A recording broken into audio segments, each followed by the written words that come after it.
So, Jill, please tell me a little bit about yourself. Oh, well, it's a pleasure to be here tonight, first of all. Yeah. And one of the reasons that the reason that I'm in town joining you is because I am teaching a course on the principle approach to teachers that are in classroom teachers, homeschool people, and just people that are interested in restoring America by restoring the educational system. In the principle approach, we're really about restoring the hearts of the individual spiritually, and then having the effect of restoring the home, which then has the effect of restoring the church, pastors joining in on that, with the outcome, the desired outcome of restoring our nation to a historic biblical foundation. So you're just setting about to change the world.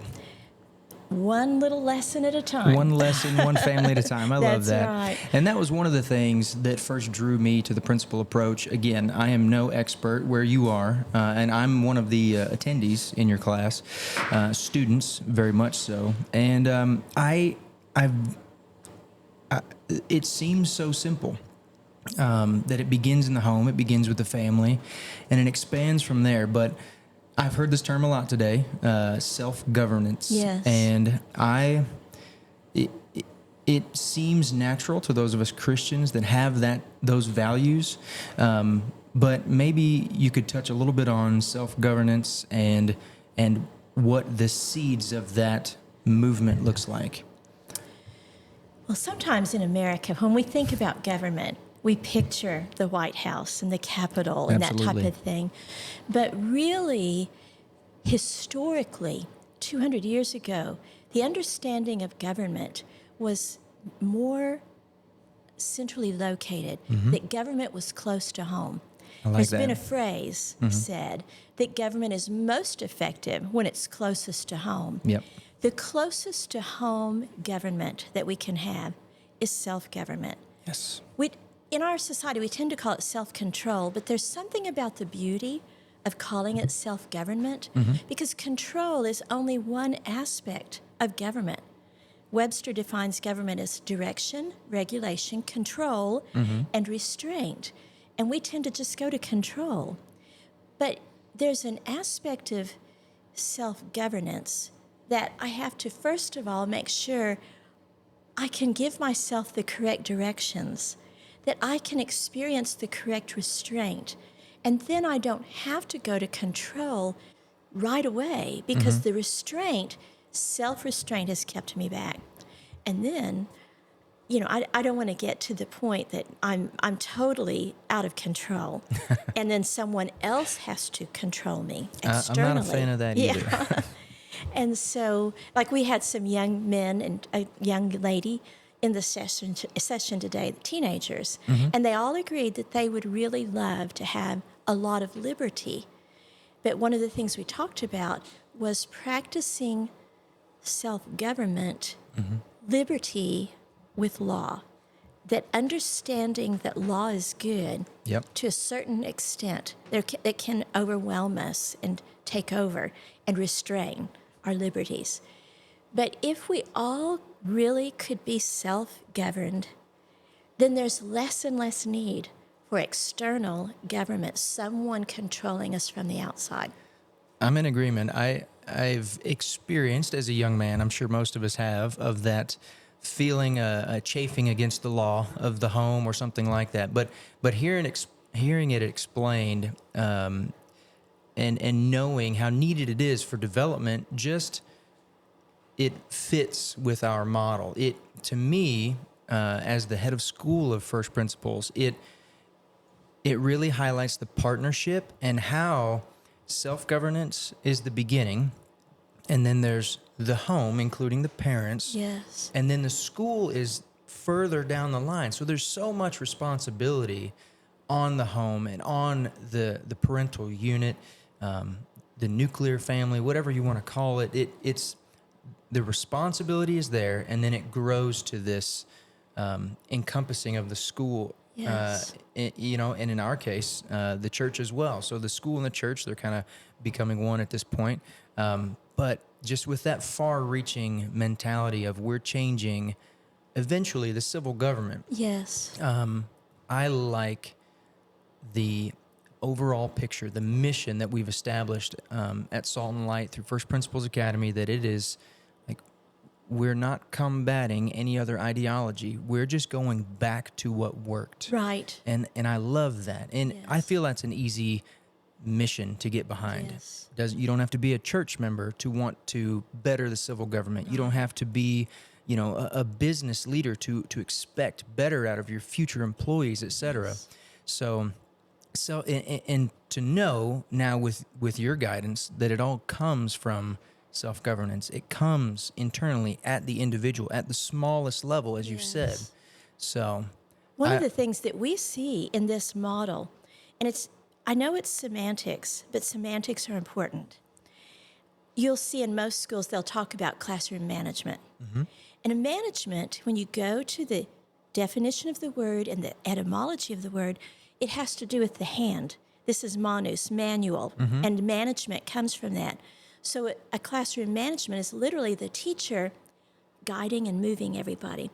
We like to have classroom government because we want each child to be self-governed, and then we want the class to have a government also.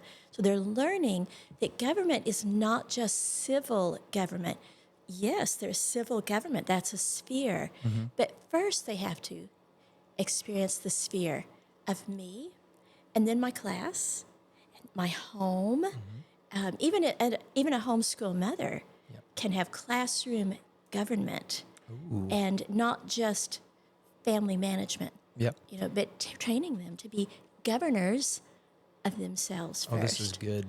So in I'll say a secular space, you have this idea of control in the classroom, and that is the law that you mentioned earlier, to have a tight rein on your class. Yes. But instead, you want to train up those skills and abilities in the individual, in the student, in the child, to govern themselves. That is, I want to say it's revolutionary. I know it's been around for a little while, and maybe here in just a moment we'll talk about the kind of the beginnings of the principle approach, and I'll lean on you for your knowledge of the history of that. But I think it's revolutionary for our area, and just not a point of pride, but I think we're one of the few schools in this area that has done that. We have some up north and out west and down south. I think I heard of one in Florida, but LaGrange, Kentucky, that's pretty new. So I'm excited to bring that here. So kind of the origins, or I'll let you take the conversation where you will, but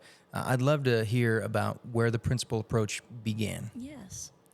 Well, we call it principle approach, and this is one thing we haven't gotten into today. Why is it called principle approach? Oh, so I'm getting a sneak peek. Yes. Excuse me. But it's that every subject has a government to it. It's governed by something, and we're looking to what's the foundation. And in the principle approach, Christ is the foundation of all knowledge and learning. So when we're teaching math, we're also revealing to them that God is a God who counts. He's a God of order. He's a God of structure. We know he counts because the first thing we know about God is that he counts. Day 1, day 2, day 3, day 4. He counts. And so when we count, we are revealing the character and nature of God. We're revealing that we are made in God's image because he counts. He's mathematical. He's set boundaries. He did all these things that are mathematical. When I teach art, I'm revealing that God is the artist, capital A. When I'm teaching reading, I'm teaching that God is a God who communicates from the past to the present to the future. Reading is entering the great conversation. The great conversation means I can communicate with William Shakespeare because I can read him. And when I write, I can communicate with people 200 years in the future because they can read my work. So writing and reading are this great communication. Who's the great communicator? Yes. It's God. God the So Father. Every subject reveals him. But within each subject, in the principle approach, we also know that there are some governing principles that guide us. You'll see tomorrow we're going to look at the 7 principles of Christian history and government. Yes. that those 7 principles govern history and government. Oh, There are principles to each subject. There are teachers who will take those 7 principles and apply it to every subject. I don't always land in that camp. Sometimes it feels very forced to apply a certain subject to the principle of political union. fair. Just really looking at the essence of that. But for example, when I teach elementary science, I teach 3 principles. And what I want to do in that is I want them to know I'm giving you 3 hooks to hang on. You hang your knowledge on 3 hooks. And from here on out, all the knowledge you get from science, you can hang it on one of these hooks. So it's a lot of logic. This goes here. This goes here. The 3 hooks I give them for elementary science. The first principle that I teach them, and these are just my principles I've derived, is that God created all things, life, energy, and matter. The second is that God's creation reveals his orderliness and design. Yes. This is why we have weather cycles, why the sun comes up every morning. It's orderly. But the third one is his creation reveals his creativity and diversity. And so Absolutely. with those 3, children can learn a lot and put them in the right spots. So I teach those principles, and whatever we're doing, then we identify, well, what principle are you putting that in? So even as a child, they're learning this applies to this. And we go on with that. We take the principles of history and government, which were developed very distinctly and clearly by the founders of the modern principle approach movement, Verna Hall and Rosalie Slater. Okay. And we can talk about them, or you may have another podcast guest who wants to talk about them too. We may. But they studied original documents, why America was what it was, and why was it not anymore by the 1930s. Oh. They were already seeing the change. We see a major change. They saw a major change. I don't think they thought it would come this far, but maybe they could see that. But even in that, as they studied, they identified 7 key principles that we're going to be looking at. And I'm not going to go through them right now, but you'll see that when you know those principles, 4 of them are internal, 3 are external. It's how we operate within ourselves with God, and then how we operate with ourselves with other people. So the internal, me and God, and the external, moving out with my neighbor, kind of like the 10 Commandments. Oh, I see. So, Yeah. I'm sure we could spend an entire podcast going over those principles, but I want to hit on something that you said a few seconds ago. It was you chose 3 hooks, so Yes. 3 of those principles. So it sounds like you can mold the principle approach and you can create Yes. in your own sphere how you want to teach. Yes. So does this work with any curriculum? How would it work? Just picking those few principles. So if there's no hard and fast rule that says I must use all 7, Right. how do you make it individualized? Right. Part of the principal approach is the teacher is the living curriculum. Okay. We have tools that we call textbooks. There are tools, but we are the living curriculum. I live the subject out for them. Oh, that's They beautiful. see it through me, and then I use the tool to get that accomplished with them. But most curriculums, maybe many, I'm not sure about most, I've not really looked at the numbers, but usually you can use a curriculum and you can actually make it principle approach with Christ as the foundation. Yep. And the principles of the subject that reveal God and that are consistent throughout the subject. When I did mine, I just found all these leading ideas of activities that I wanted them to do instead of just reading a science textbook. Yeah. I wanted them to do science, not just read science. So all the activities, I found what the leading idea was. And then I'm kind of crazy. This was probably when dinosaurs roamed the earth and I didn't have a computer. And I typed those up and I began to cut them in pieces and I laid them on my living room floor and I began to see this is related to this, and this is related to this. And I put them in piles, and I ended up with 7 because it sounded right, to have 7. It's very biblical. But it was interesting because my head of school saw that, and the head of the elementary, and she looked at me and she said, I think you can narrow this down. And I thought, is she kidding? I just went to this much trouble. Yeah.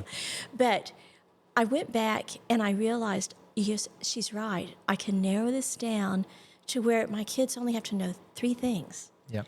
And who wouldn't want your student to just have to know 3 things instead of 2,000 things?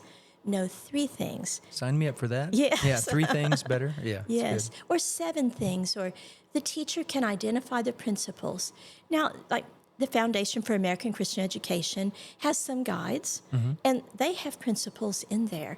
And I love to use those, but I also know that I love to have the freedom that once I've mastered that subject, I want to establish my principles. It's almost like there's a fingerprint on every class, and you, over the years, determine what is the most effective, what you enjoy teaching. It sounds so personal, and the illustration or the example that you've shown is that you cut these up, you organize them into piles, and that speaks to a creative mind. I don't know that I have that much creativity in me, but it's outstanding to hear that you can make it your own. Yes. There are guiding principles. There's a core to it, and that comes from, for me, from my perspective, the Bible is the core of what I do. So I also lead a youth group at Salt and Light, and it is, it's easy to go back to that. That's my primary source. That's my subject matter. I don't need that creativity per se, but it'd be false to say that I don't ever create a lesson that has a little bit of me in it. Yes. Right. So primarily, I follow Pastor Justin's lead, and we teach expositionally, and that's great. But there's always something that is a little bit of Paul's interpretation, something that I can relate to the students with, and a way that I try to make it mine. It is his word. It is his story. And in a perfect world, it is his spirit speaking through me to one student at one time. But your description of creativity and how you progress through that is very intriguing. Good. Yeah, it was interesting. Back when I was teaching 5th grade in the Principle Approach, I was assigned to teach history. And it got to the point where I was teaching the Civil War at one point. And I remember going to my principal and saying, I need more than 3 weeks to teach the Civil War. This is so good. I need more than 3 weeks. And her answer really shaped how I teach from now on. She said, Jill, the Civil War, how long did it take to occur? And I said, 4 years. She said, how long did it take to work up to it? And I said, 200 years. Oh, wow. And she said, how long has been the aftermath of the Civil War? And I said, 160. It's been a long time. We're still in the aftermath of it. And she said, with all of that in mind, you could not teach everything about the Civil War. You have 3 weeks. And she said, I want you to determine the things you want your students to know.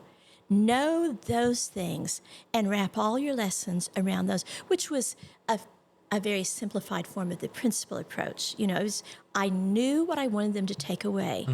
And then it allowed me to know we're going to do this. But then we had some fun activities that brought the Civil War to life. On Facebook, a lot of these, my friends on Facebook are my students, and they'll still talk about, you remember the sandbox battle of the Battle of Gettysburg? And it was sandbox with little soldiers, They remember that. They don't remember the 3 things necessarily I want them to know.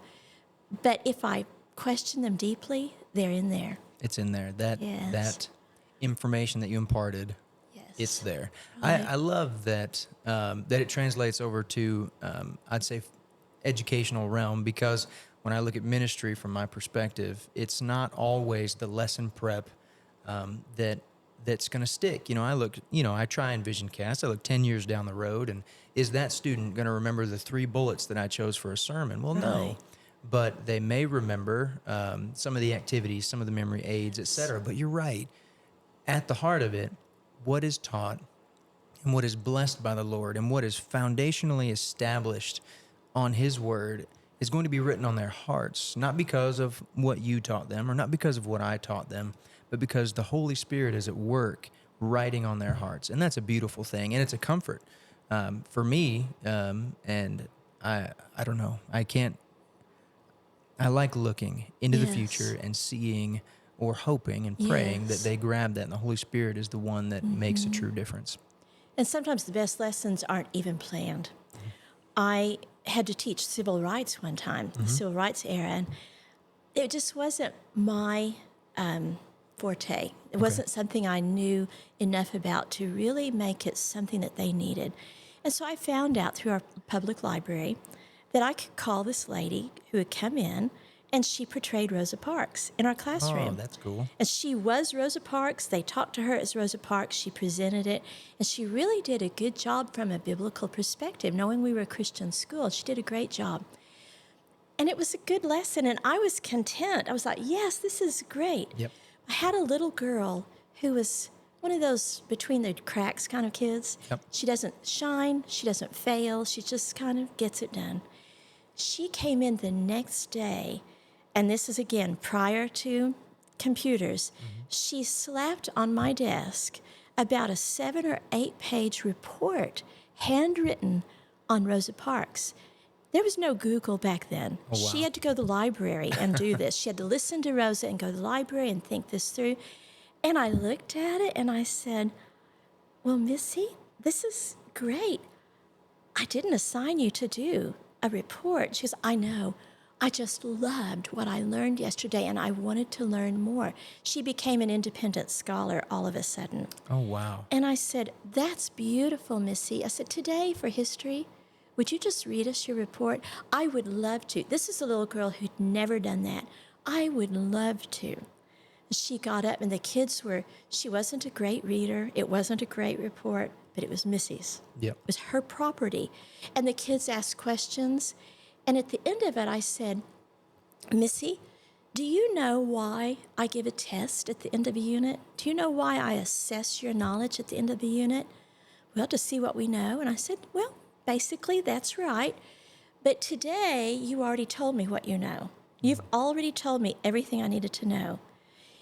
The next test coming up, you already have a 100. Oh, that's outstanding. And then from then on, every child in the class was like, can I write a report? but I didn't always do that. But it was so spur of the moment and so beautiful. And it wasn't a lesson I could have done well. But this lady came in and she really did a great biblical worldview on that. And Missy caught it. Missy's a friend on Facebook. She's a mama now. Wow. And she's messaged me that to this day, her favorite person in history is Rosa Parks. That is so cool. So, And like you said, it's not an area of strength for you, but the principal approach and the idea that you can be flexible and draw in that knowledge, it was just what Missy needed, and it was special. Yes, Special to her. right. And then, you as the teacher, you're able to look into that and to reward that. And what does Yes. that do in a classroom? Just as you said, they all wanted to write special reports. yes. I mean, that's leadership by knowing your strengths. I could certainly rabbit trail on leadership and those topics, but that is an outstanding example, I think, of the principal approach. Yeah, it's a pleasure to be a principal approach teacher because truly my lesson from year to year is not the same. I have the same goals in mind, but it comes across differently depending on the kids that I have, depending on my life at that time, my life lessons I'm learning. The lessons change, but the principles don't. Oh, that's great. So The lessons change, but the principles don't. That is exactly what I experience when I read the Bible. yes, It depends on what stage of life you're in as to what message you get. I can read it now, and I read it in a year, and I get something else out of it. And it sounds like being as this methodology is so closely tied to Scripture, there is that bleed over, and it's a beautiful thing. yes. So, I don't know, is there anything else you'd like us to know about your history in the principal approach, how long you've been doing it? Great memories. I'm a sucker for a good story. I started teaching in 82. So I've been teaching or administrating, I've been in the field of education as a consultant, whatever, for all these years. It's always been in that field. In the mid 80s, I found a book that really inspired me called The Bible and the Constitution. I bought it because I thought, what a beautiful title. Yep. And I loved the book. A few years later, I interviewed at a school that I had always heard good things about, but I didn't know why.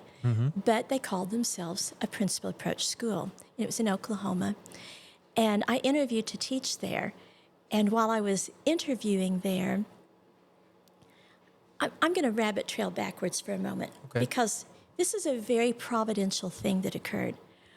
I kept having a sense I want to teach at this school, and I don't know why, but I really want to teach there. And so I turned in my application, and they never called. And so I would call, and the lady would say, if we have openings, we'll let you know. If we have needs, we'll let you know. And I had been at a pretty legalistic school, and I think they were a little afraid of me, coming in, but they would not call me back. I would go to the school. I would just show up and say, I want to interview with Mr. Bullard, the head of school.